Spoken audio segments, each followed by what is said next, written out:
Si estás aprendiendo español, una de las mejores cosas que puedes hacer es tener mucho input. Ver películas, ver series y ver videos en español. Es importante que encuentres material con subtítulos en español. Un estudio publicado en 2016 con hispanos, estudiantes de inglés, demostró que ver una serie con subtítulos en el idioma que estás estudiando es el doble de bueno que verla sin ningún subtítulo, al menos en lo que tiene que ver con mejorar tus habilidades de escucha. Aplicando esto al idioma español, ver películas y videos en español con subtítulos en español es mucho mejor que verlos sin subtítulos. Verlos con subtítulos en español te ayudará mucho más a afinar tu oído al idioma castellano. Ahora que sabes esto, quizás vas a ir a Netflix, vas a buscar una serie que te guste y vas a cambiar el audio a español y los subtítulos a español. Y cuando empiezas a ver el primer episodio te das cuenta de que los subtítulos en español no coinciden con el audio en español. Por ejemplo, en el primer episodio de Perdidos en el espacio, John Robinson dice en español, pero él es el único que cabe, y los subtítulos dicen, solo él entraría. Pero él es el único que cabe. No lo voy a permitir. En ese momento quizás estás pensando, pero ¿por qué? ¿Por qué no coinciden? ¿Cómo voy a aprender español con esto? Bueno, en el caso de series y películas no hispanas, como Perdidos en el espacio, la razón es que el doblaje en español y los subtítulos en español son creados con limitaciones muy diferentes. El doblaje en español está creado para coincidir con el movimiento de los labios de los actores. Si no fuera así, no sería convincente. Así que los actores de doblaje al español tienen que trabajar con esa limitación. Los subtítulos, en cambio, están hechos para que la gente pueda leerlos rápido. Por ejemplo, las normas de Netflix dicen que cada línea de subtítulos en español puede tener un máximo de 42 caracteres. Así que la línea "tengo que ir a casa y dar de comer al gato" es demasiado larga para Netflix porque tiene 43 caracteres. Los espacios en blanco y los signos de puntuación también cuentan como caracteres, incluso el punto. Netflix permite tener hasta 2 líneas en cada subtítulo que se muestra en pantalla. Así que un subtítulo completo de 2 líneas podría ser: tengo que ir a casa y dar de comer al pez. También tengo que hacer la tarea de mates.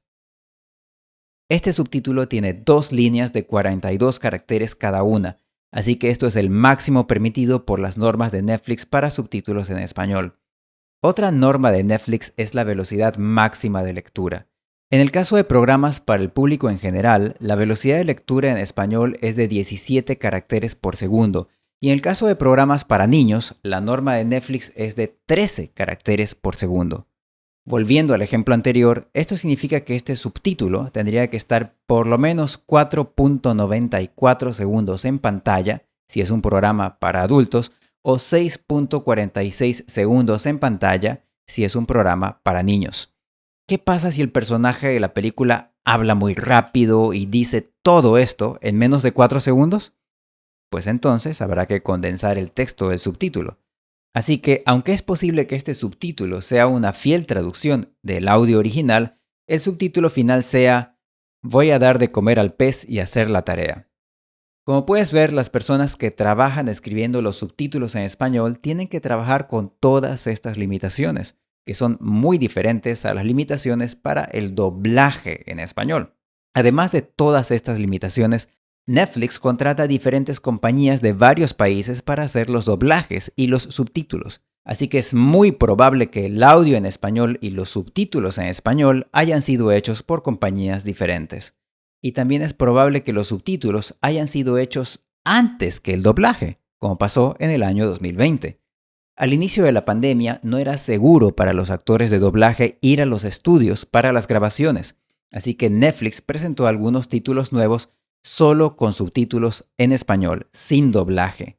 El doblaje vino después. Encima de todo esto, los traductores de subtítulos ganan muy poco dinero y su salario ha estado bajando año tras año, así que es probable que su trabajo no siempre sea de la mejor calidad.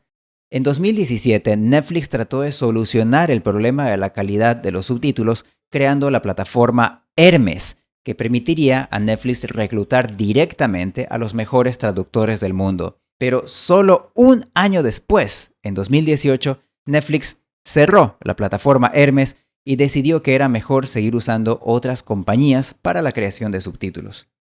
Así que esta es la razón por la que los subtítulos en español no coinciden con el doblaje en español. Las personas que hacen el doblaje y las que hacen los subtítulos trabajan con limitaciones muy diferentes.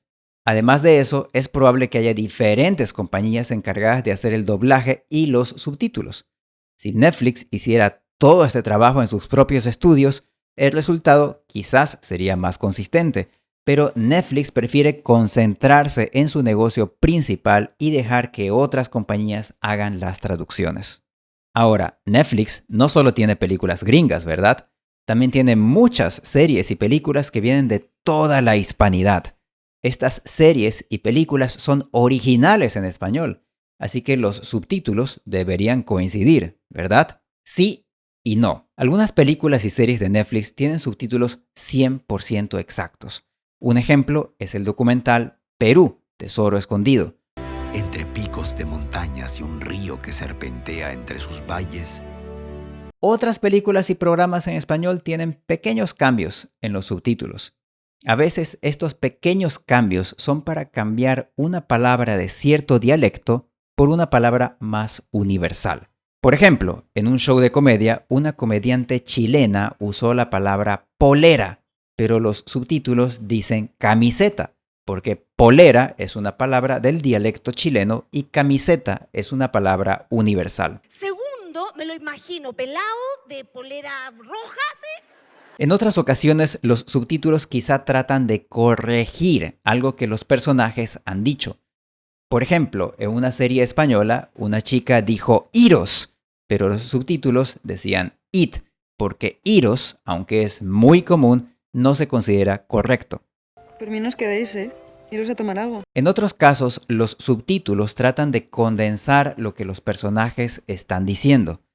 Por lo general, la gente habla más rápido que lo que lee. Por eso, como ya dijimos, Netflix ha establecido límites de velocidad de lectura y esto puede obligar a los subtituladores a omitir detalles. Como asistente del señor de la Riva, tendrá que viajar con don Alberto y con él a París. Aunque no todos los subtítulos de las series y películas de la hispanidad son perfectos, todos son muy útiles para estudiantes de español. No pierdas el tiempo viendo películas hispanas con subtítulos en inglés. En el estudio que te mencioné al principio, los estudiantes que vieron la serie con subtítulos en su idioma nativo no tuvieron ninguna mejora en sus habilidades de escucha. Los que vieron la serie sin ningún subtítulo presentaron un 7% de mejora en sus habilidades de escucha, y los que la vieron con subtítulos en el idioma que estaban estudiando presentaron más del 16% de mejora en sus habilidades de escucha. Y hay un detalle que no te mencioné al principio. Para ese estudio no usaron subtítulos exactos y aún así obtuvieron buenos resultados. Así que no tengas miedo a los subtítulos imperfectos. Podrían ser una buena oportunidad de aprendizaje. Si notas que los personajes dicen algo un poco diferente a lo que está en los subtítulos, anótalo en un documento de Google Docs, comparte el documento con tu tutor o tu compañero de intercambio y pregúntale si has entendido bien. Así que si estás aprendiendo español, mira películas y series con subtítulos en español. No veas películas sin subtítulos y no las veas con subtítulos en inglés. Míralas con subtítulos en español. Si quieres más ideas de cómo aprender español con películas y series, te recomiendo el libro El método telenovela de Andrew Tracy. El libro está disponible en Amazon en formato Kindle y en edición de árbol muerto, y el enlace está en la descripción de este video. En futuros videos te contaré cómo encontrar muchas películas y series hispanas en Netflix sin importar en qué país estés. También te contaré cómo encontrar videos y canales en YouTube con subtítulos exactos y cómo obligarte a solo ver videos en español en YouTube. Suscríbete y activa las notificaciones para que no te pierdas esos videos. También te recomiendo ver este video sobre cómo usar Language Reactor para entrenar tu oído con Netflix, y aquí tienes una lista con videos de este canal que tienen subtítulos perfectos en español.